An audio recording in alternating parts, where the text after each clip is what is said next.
నా వందనాలు. ఈ పునరుద్ధానపు దీవెన ఆశీర్వాదాలు దేవుడు మీకు మీ కుటుంబాలకి దేవుడు అనుగ్రహించిన గాక. ఈరోజు వాగ్దానాన్ని చదువుకుందాం. జకర్యా గ్రంథము 9వ అధ్యాయం 12వ వచనాన్ని చదువుకుందాం. ఆ బంధకాలలో పడి ఉండి నిరీక్షణ గలవాళ్ళారా, మీ కోటను మరలా ప్రవేశించుడి, రెండంతలుగా మీకు మేలు కలగజేసేదను. దేవుడి వాగ్దానాన్ని దేవుడు దీవించి ఆశీర్వదించిన గాక.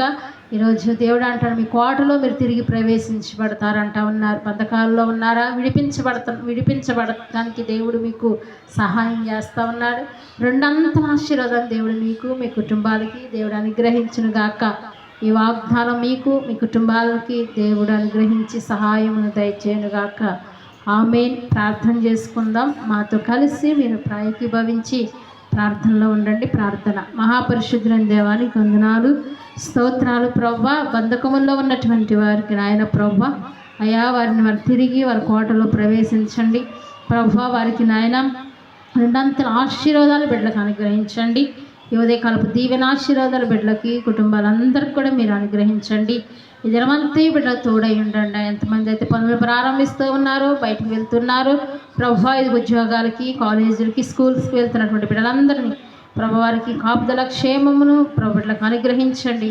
యేసయ్యతో మాట్లాడుతూ ఈ కార్యక్రమాన్ని వీక్షిస్తున్న బిడ్డలకు కూడా నీ ఆశీర్వాదాలు దయచేయండి.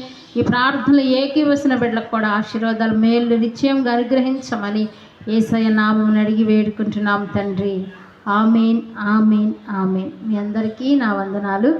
యేసయ్యతో మాట్లాడుతూ ఈ కార్యక్రమాన్ని మీరందరూ కూడా మరి చూసి మీ బంధుమిత్రులందరికీ షేర్ చేయండి. ఈ వాగ్దానాల ద్వారా మీరందరూ కూడా బలపరచబడతారని మేము నిశ్చయంగా నమ్ముతూ ఉన్నాం. తిరిగి దేవుడు మీ కోటలో ప్రవేశించినట్లుగా తిరిగి మీకు రెండంతర ఆశీర్వాదాన్ని దేవుడు మీకు మీ కుటుంబాలకి దేవుడు అనుగ్రహించును గాక.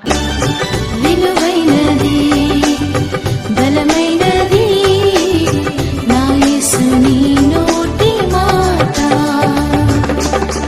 యేసయ్య మాట జీవపూట, పరముకు నడిపించు బాట.